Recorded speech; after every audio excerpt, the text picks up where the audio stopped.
Richmond, North Yorkshire, a place where mornings begin with the sound of birds on old stone rooftops, where neighbors nod to one another as life moves quietly along the cobbled streets. For generations nothing much changed here. Until one summer evening in 2005. On June 30th, 19-year-old Jenny Nicholl left home with a small rucksack and a promise to return. She smiled, said goodbye, and drove off into the fading light. That was the last time anyone saw her alive. At first there was no reason to worry. A missed call, an unread message, the kind of small lapses that happen in ordinary life. But within hours, unease began to grow. The messages sent from Jenny's phone didn't sound like her. Her words felt distant, mechanical, empty of her warmth. As days turned into weeks, Richmond's calm exterior began to crack. Posters lined the lampposts, volunteers searched the moors, and whispers spread through the town. A mystery was taking shape, one that would expose a darkness far closer than anyone dared imagine. Beneath the quiet charm of this town lived a man everyone thought they knew, steady, polite, dependable. Yet behind that facade lay a secret so devastating it would shatter trust and leave an entire community haunted. This is not a story about chance or coincidence. It is a story about faith misplaced, about a man who used trust as his weapon, and a family left searching for truth long after the world stopped listening. This is the story of the man she trusted, and the deadly secret he kept hidden. Before the headlines, before the search parties and news cameras, there was Jenny Nicholl, a 19-year-old woman whose life was as unassuming as the town she called home. Jenny wasn't famous. She wasn't someone who sought attention or trouble. She was ordinary in the most beautiful sense of the word, the kind of girl everyone felt they knew. Friends describe her as warm, funny, and quietly independent. She loved music, especially rock bands from the early 2000s, and often spent evenings with her small group of friends, laughing over takeaway dinners or long drives through the countryside. She still lived with her parents, sharing small daily routines that painted a picture of closeness. Morning tea with her mum, chatting with her sister about work, the little habits that made home feel safe. Her family remembers her as someone who cared deeply, who couldn't walk past a stray animal without stopping, who sent late-night texts just to check in on people she loved. Those who knew her best talk about her openness, a trust in people that made her both endearing and, perhaps, vulnerable. She believed in seeing the good in others. She was the friend who listened, the daughter who never caused worry, the sister who always found a reason to smile. When she met David Hodgson, there was no dramatic spark, no warning sign. He was older, calm, thoughtful, the sort of man who carried himself with quiet confidence. He worked as a mechanic, often helping people in the area with small repairs. To Jenny he seemed mature, stable, someone who understood her in a way her peers did not. Their friendship began casually, conversations that lingered longer each time, coffee breaks that turned into long drives, phone calls that stretched past midnight. But beneath that growing connection, there was a truth Jenny didn't fully see. David wasn't the uncomplicated man he appeared to be. He was already in a long-term relationship, one that had lasted for years. He had a partner who trusted him completely, and to the outside world, his life looked settled. Still, he found reasons to see Jenny. He'd visit under the pretense of friendship, share stories of his past, listen to her worries and tell her she could count on him. Slowly that trust deepened, and so did his attachment. Friends noticed small changes, how he always seemed to know where she was, how he grew restless if she didn't answer his calls. Jenny, ever kind, brushed off their concern. She said he was protective, that he looked out for her. She didn't want to believe someone she trusted could ever mean harm. In her final weeks, Jenny's world remained painfully normal. She went to work, laughed with her friends, made plans for the weekend. She told her family she'd be home after a quick trip out. She carried her phone, a small rucksack, and her usual optimism. Nothing in her voice, her words, or her actions suggested fear. What no one saw was the silent struggle she faced, the growing pressure from a man who couldn't accept boundaries, who mistook affection for possession. Behind her cheerful messages, there were moments of unease she never shared. Those close to her now look back and replay the little things. A hesitant tone, an unfinished sentence, a forced smile. All signs that something was wrong, hidden beneath the rhythm of ordinary days. Jenny Nicholl was not defined by what happened to her, but by how she lived before it, open-hearted, trusting, and full of plans for the future. Her story begins not with tragedy, but with the simplicity of a young woman's life, a life that should have gone on. By early summer 2005, something about Jenny's life had shifted. To most she looked the same, cheerful, polite, always willing to help. But beneath that familiar smile, small cracks were beginning to form. Friends later recalled moments that didn't make sense at the time: missed meetups, vague excuses, messages sent late at night that felt out of character. Jenny, who had once been open and talkative, started keeping certain things to herself. When asked where she'd been or who she was with, she would pause before answering, then change the subject. Those closest to her noticed her growing exhaustion. She seemed distracted, sometimes nervous when her phone buzzed. There were times she turned it face down on the table or silenced it mid-conversation. When asked if everything was all right, she'd smile and say, "Yeah, just tired." But her eyes told a different story.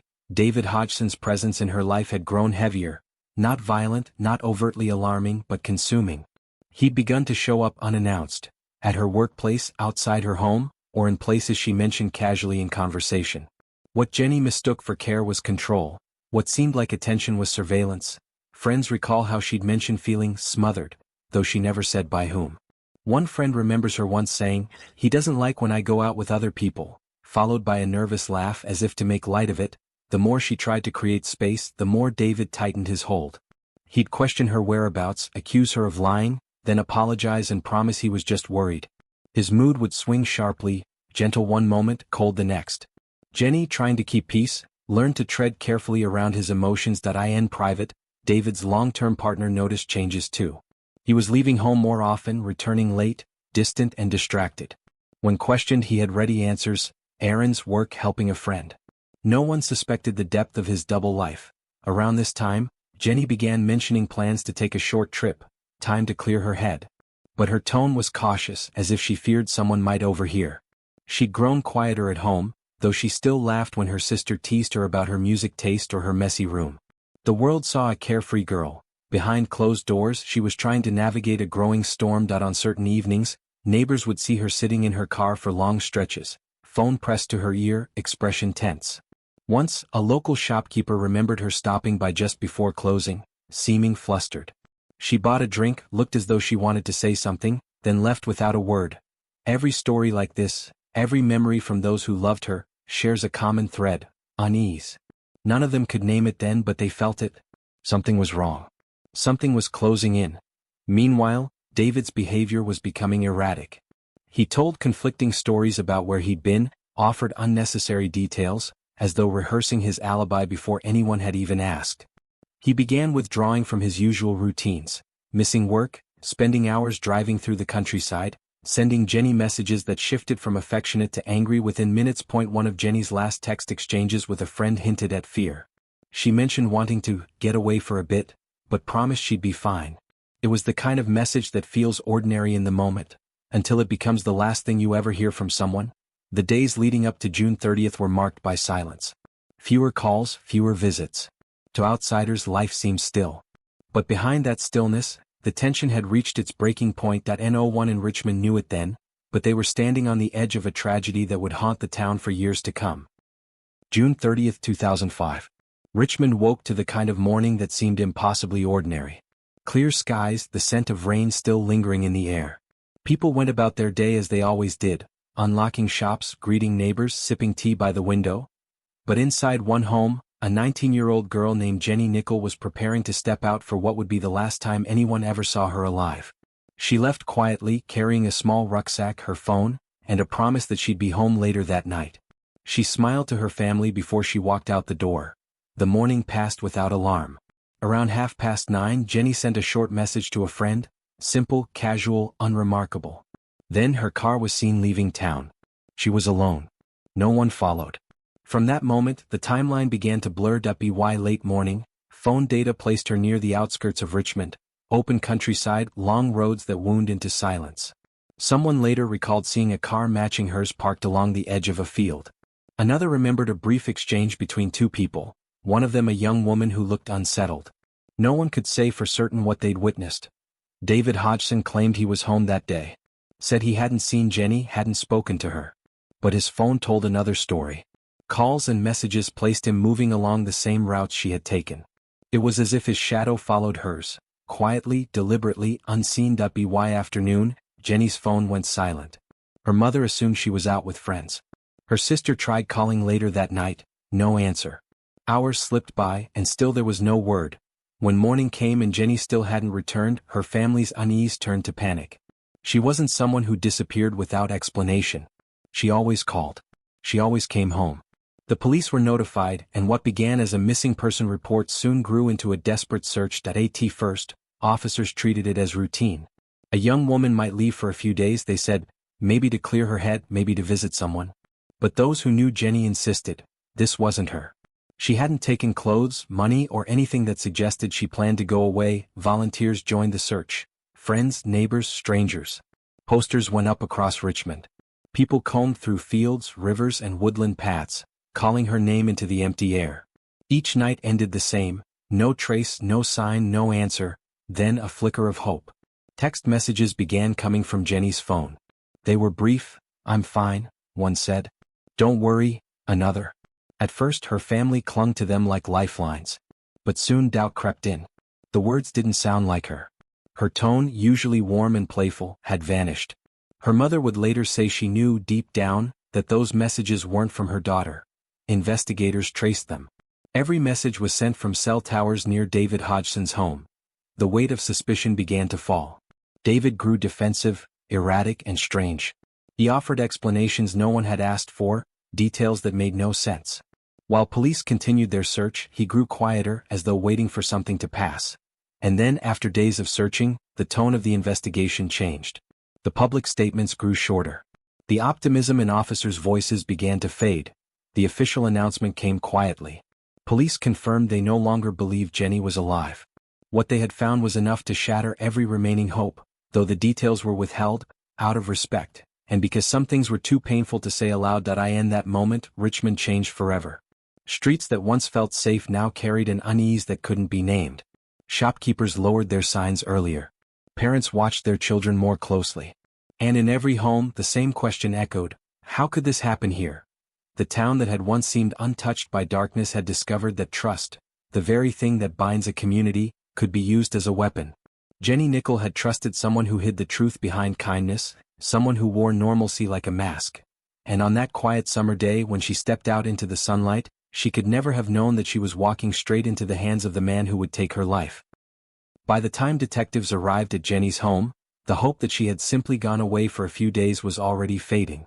Her parents had been calling endlessly. Her phone rang, but there was never an answer. Messages were left. None returned. The front door was locked, her things untouched. For the people who knew her best, it felt wrong, terribly wrong. The investigation began quietly. Officers canvassed the town, retraced Jenny's last movements, and questioned everyone who had seen her in the days before she vanished. At first, her disappearance seemed to have no pattern, no motive, no sign of struggle, no evidence of planning. But as detectives pieced together fragments of her life, one name kept resurfacing. A man she had known and trusted deeply. He appeared calm, almost too calm. In interviews he smiled occasionally, even joked about how Jenny might have gone off on an adventure. He insisted she was fine, that she would walk back through the door any day now. But beneath that confidence there was something else, an unease, a flicker of fear behind his eyes that experienced investigators rarely missed. Days turned into weeks. Search teams combed through fields, rivers, and forest edges. Nothing. And then something curious happened. Text messages began arriving from Jenny's phone. They were short, distant, unlike her usual warmth. Her mother said the tone wasn't hers, that her daughter never wrote that way. Her friends agreed. The wording was cold, mechanical, and strangely timed. Detectives decided to check. They compared the timing of those messages with data from nearby phone masts and quickly noticed an unsettling coincidence. Every time a message was sent from Jenny's phone, the man she trusted most happened to be nearby. He had told them he was at home. The data said otherwise. It was subtle at first. A few inconsistencies, minor contradictions. But as detectives dug deeper, his story began to unravel. He said he hadn't seen her after a particular night. Witnesses came forward saying they'd seen his car in areas he couldn't explain. He said he hadn't used his phone much. Records showed a flurry of activity around the time she vanished. Soon, police obtained a warrant to search areas connected to him. What they found was disturbing. Hidden deep in a remote stretch of woodland was a makeshift shelter, quiet, eerie, untouched by time. Inside, investigators discovered items that belonged to Jenny. A small personal item only she carried. A piece of clothing her family immediately recognized. It was the first tangible sign that something horrific had happened.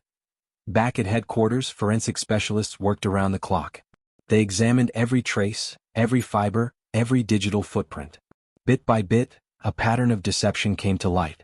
The man who had been so convincing in his interviews had carefully constructed a web of lies. He had sent the messages himself, pretending to be Jenny, trying to make everyone believe she had simply walked away. He thought he could outsmart the system, that no one would notice. But he underestimated how meticulously investigators would work. As evidence piled up, detectives realized they weren't just dealing with a disappearance. This was premeditated, a crime planned, executed, and covered up. His actions after the fact, the fake messages, the quiet behavior, the reassurances to Jenny's family, revealed a chilling calculation. He wanted to erase her, not just from sight but from memory. Behind the scenes, tension built. Officers who had once hoped to find Jenny alive were now preparing for a murder case. One without a body, one that relied entirely on science, data, and the undeniable logic of motive. They reconstructed his days, his movements, the lies he told to friends, coworkers, and police. Every small inconsistency became a piece of proof. The community, once hopeful, began to fracture under the weight of suspicion. People whispered in shops, at bus stops, outside pubs. They couldn't reconcile the image of a friendly, helpful man with the cold precision of the evidence stacking against him. By midsummer, the truth had become impossible to ignore. The investigation had peeled back every layer of his life, and behind the charming mask, there was something monstrous. He had lived two lives, the man everyone knew and the man only Jenny truly saw. When police confronted him with the findings, the phone records, the inconsistencies, the discovery in the woods, his confidence faltered. The calm mask slipped. In that silence, officers saw what they had suspected all along: guilt. And as the community waited for justice, one haunting truth lingered in every corner of that quiet town, that sometimes evil hides behind the most familiar smile. The man Jenny trusted wasn't a stranger in the dark. He was someone she had believed in, someone she had once laughed with, someone who, in the end, carried a secret too terrible for anyone to imagine. It had been months since Jenny vanished. The search, the interviews, the long nights at the police station, all of it led to this moment. On a quiet morning, detectives arrived at his home. The air outside was still, only the hum of the police engines broke the silence. He opened the door as if nothing were wrong, feigning confusion when they read out the charges. As he was led away, neighbors watched from their windows. Some whispered, others stood frozen. The man they trusted, the one who fixed fences and shared smiles in the local pub, was now at the center of one of the most unsettling cases the town had ever seen. For many it didn't feel real. How could someone so ordinary be capable of something so monstrous? The news spread fast. Local papers ran headlines filled with disbelief. Shock arrest in Richmond, disappearance. Reporters gathered outside the police station, cameras flashing, questions shouted into the cold morning air. And while he sat inside, stone-faced and silent, the town outside wrestled with a collective grief. In the interrogation room, detectives laid out the facts one by one. The phone data, the false text messages, the inconsistencies in his statements. He tried to maintain control, to deny, to twist small truths into bigger lies. But every time he spoke, he trapped himself further. Every alibi cracked. Every detail betrayed him. What began as quiet denial soon became the desperate silence of a man cornered by his own deceit. When the trial finally began, the courtroom was packed. Families of both the victim and the accused filled the benches, some in tears, some in disbelief. Reporters lined the back row, notebooks open, cameras poised. There was no chaos here, no shouting, just a cold, heavy atmosphere where truth and tragedy shared the same space. The prosecution laid out their case with precision. They told the jury how Jenny had trusted him, how she had confided in him, and how that trust was ultimately betrayed. They showed the text messages he'd sent from her phone, messages meant to mislead, to buy him time. They revealed how he'd built a false story, crafting an illusion of innocence while concealing his crime. Expert witnesses testified about the digital evidence. Forensic analysts explained how his phone connected to the same masts as Jenny's in the crucial hours after she disappeared. Search teams described finding her belongings in the woods, items he couldn't explain. Piece by piece, the story he'd constructed began to collapse under the weight of facts. The defense tried to cast doubt, to paint him as misunderstood, perhaps emotionally unstable, but not a killer. They claimed there was no physical proof of what had happened to Jenny. No body, no direct witness. But the jury saw something stronger than physical evidence. A pattern of lies, a trail of manipulation, and the hollow calm of a man who had calculated every step, When the verdict came, the room fell silent. The jurors filed in, faces grave, eyes fixed on the floor. The foreman stood, voice steady but low. Guilty. The word echoed through the courtroom like a bell tolling at a funeral. Some gasped, some wept, others simply closed their eyes. For Jenny's family it was justice, incomplete but something. For the community, it was the end of innocence. Outside, cameras flashed again, capturing the faces of people who would never forget this day. Reporters spoke of betrayal, of loss, of how a single person's deceit had torn through the heart of a small town. And through it all, one question lingered: why? The motive, as the prosecutor described it, was control. He couldn't bear to let her live a life without him. When she tried to move on, when she began to distance herself, his obsession turned dark. It wasn't rage in the ordinary sense. It was possession, the belief that if he couldn't have her, no one could. In the days that followed, statements poured in from the investigators and Jenny's loved ones. Her parents spoke softly outside the courthouse, thanking the police, the volunteers, everyone who refused to give up. Their words were filled with sorrow but also resolve. They said that though Jenny was gone, her memory would not fade, that her story would stand as a warning, a lesson in how trust can be both beautiful and dangerous. For the officers who worked the case, it was one they would never forget. They'd seen how ordinary evil can look, how easily it can wear a smile and speak with kindness. And though justice had been served, none of them left the courtroom feeling victorious. There are no winners in a story like this. Only truth, finally exposed, finally undeniable. Outside, the people of Richmond gathered in the town square. They lit candles, said prayers, and held photographs of Jenny, smiling, bright, full of life. A small memorial was placed in her honor near the river she loved to walk by. Flowers, notes, even small stones engraved with her initials were laid by strangers who had never met her but felt as though they had. Over time, the town tried to return to normal. But something fundamental had changed. Doors that were once left unlocked began to close earlier. People looked at one another differently, not with fear but with a cautious awareness that trust, once broken, can never fully return to what it was. Parents warned their children to be careful. Friends checked in on each other more often. Life moved forward, but the memory lingered like a shadow that refused to fade. For the investigators, the case became a symbol, a reminder of how fragile trust can be, how easily kindness can be exploited by those who wear the right mask. In interviews, some officers later admitted that this case never truly left them. They said Jenny's story haunted them not because of the horror of what happened, but because of how ordinary everything seemed before it did. Her family, though broken by loss, turned their grief into purpose. They spoke at schools, community events, and safety campaigns, sharing Jenny's story to help others recognize the signs of manipulation and control. They wanted people to understand that danger doesn't always come from strangers in the dark. Sometimes it comes from the people we think we know best. Over the years, Richmond has rebuilt its calm, but the scars remain beneath the surface. Every June 30th, candles still burn by the riverbank. The town pauses, if only for a moment, to remember the young woman whose trust was betrayed, and to remind themselves that vigilance, compassion, and truth are the only defenses against deceit. Jenny's story is more than a tragedy. It's a reflection of human nature, of how trust is both our greatest strength and our deepest vulnerability. It reminds us that evil rarely looks like the monster in the storybook. Sometimes it looks like a friend, a colleague, a neighbor. Someone who smiles, helps, listens, until the moment they don't. And yet, despite it all, there is resilience. The love of her family, the unity of her community, and the lessons her story left behind continue to ripple far beyond Richmond's borders. Jenny's name is spoken not in fear, but in remembrance, a symbol of hope born from heartbreak. Richmond will never forget June 30th. It was the day one secret tore through the fabric of trust, and reminded us how darkness often hides behind familiar faces. If this story moved you, take a moment to honor Jenny's memory by sharing her story, not as gossip but as a lesson.